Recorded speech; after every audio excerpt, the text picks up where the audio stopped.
तो जय हिंद दोस्तों। तो एक बार फिर हम आप लोग के सामने आए हैं। क्लास 9th का मैथ लेकर आए हैं। क्लास 9th का मैथ लेकर आए हैं। चैप्टर का नाम है वास्तविक संख्या और प्रश्नावली है 1 का डी। ठीक है, तो हम धीरे धीरे आप लोगों को बताएंगे कि अभी 9th का बता रहे हैं, फिर तो अगला वीडियो में आपको 10th के नज़र आएगा। ठीक है, तो इसमें देखना है क्या है कि निम्नलिखित संख्याओं में कौन परिमेय संख्या है और कौन अपरिमेय संख्या है। ठीक, तो परिमेय संख्या किसको कहते हैं? जो बट्टा में होता है। जैसे मान लीजिए परिमेय संख्या हो गया 2 4 6 8, ये भी परिमेय संख्या है। उसके बाद जो बट्टा में है वो भी परिमेय संख्या है।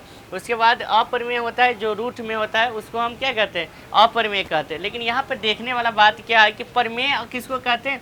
जैसे एक नियम होता है, कौन सा नियम होता है और याद रखेंगे तो हम इस सारा सवाल का जवाब दे देंगे कि अगर परिमेय संख्या प्लस अपरिमेय संख्या या जोड़ में रहे या घटाव में रहे, तो एगो परिमेय रहेगा और एगो अपरिमेय रहेगा, तो उसको आंसर आ जाएगा अपरिमेय संख्या। क्या हो जाएगा? अपरिमेय संख्या। ठीक है, तो इसी बात को हम आज आप लोगों को बताएंगे कि कैसे परिमेय संख्या और कैसे अपरिमेय। जैसे मान लीजिए यहाँ पर 7 है ना, रूट 5 है, 7 रूट 5 है, तो 7 हो गया परिमेय। 7 क्या हो गया? परिमेय। और रूट 5 हो गया अपरिमेय। क्या हो गया? अपरिमेय। तो ये दोनों अगर पूछेगा कि रूट 7 और 5 के क्या हो गया, तो ये हो जाएगा अपरिमेय।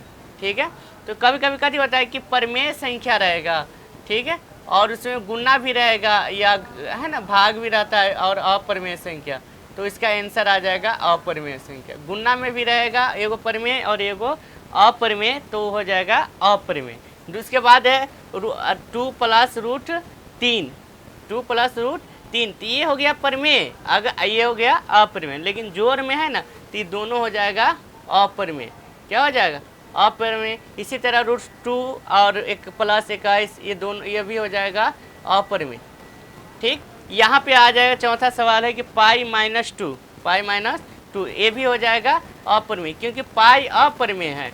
पाई क्या है? अपरिमेय है, और 2 सीधे 2 है, ये परिमेय परिमेय है, तो इसीलिए ये क्या हो जाएगा? ये भी हो जाएगा अपरिमेय। यहाँ पे देखना है 7 बटा रूट 5, तो ये ऊपर परिमेय है, नीचे अपरिमेय। अगर एक को अपरिमेय रहेगा तो वो भी आंसर में हो जाएगा अपरिमेय। फिर यहाँ पर 2 पाई है, तो 2 परिमेय है और पाई अपरिमेय है, तो पूरा अगर पूछेगा तो ये हो जाएगा है ना अपरिमेय। इसी तरह से यहाँ पे देखना, यहाँ पे ध्यान देने वाला बात है कि 3 जो रूट 23 माइनस रूट 23, तो इसको हम हल करेंगे। जैसे मान लीजिए प्लस से माइनस क्या हो गया? कट गया, इसका आंसर आ गया 3, तो ये हो जाएगा परिमेय। ये क्या हो जाएगा? परिमेय संख्या हो जाएगा। ठीक है, इसी तरह यहाँ पर देखना है कि 3 रूट 8 बटा में रूट 2, तो देखने में ये लगता है कि है ना परिमेय अपरिमेय है। जैसे मान लीजिए यहाँ पर रूट है, यहाँ पे ये, तो देखने से दोनों रूट आता है, वैसे सवाल में जो रूट के अंदर आता है उसको अपरिमेय माना जाता है। अगर वो ना टूटे तब उसको हल करेंगे, अगर नहीं निकलेगा रूट के अंदर से तो वो अपरिमेय होगा। तो यहाँ पर देखने में ये क्या होता है? अपरिमेय लगता है, लेकिन इसको हम तोड़ते हैं। जैसे 3 का हो जाएगा, 8 को तोड़ेंगे तो 2 गुने 2 गुने 2, फिर रूट 2। अब रूट के अंदर से 2 को में से एगो बाहर आता है, 2 को में से क्या होता है? एगो बाहर आता है, ये 3 रहबे करेगा। यहाँ पे क्या हो जाएगा? 2 एगो 2 बाहर आएगा, एगो रूट के अंदर आ जाएगा, फिर रूट 2 आ जाएगा। रूट 2 से रूट क्या हो गया? कट गया, 6 हो गया, ये हो जाएगा परिमेय। तो इस तरह से अगर हल हो जाए तो हो जाएगा परिमेय, और नहीं तो हो जाएगा अपरिमेय। जैसे मान लीजिए यहाँ पे रूट 2 और रूट कितना है? 2 माइनस में है, तो ये कट जाएगा, ये क्या हो जाएगा? कट जाएगा, 0 आ जाएगा, तो ये क्या हो जाएगा? परिमेय संख्या हो जाएगा।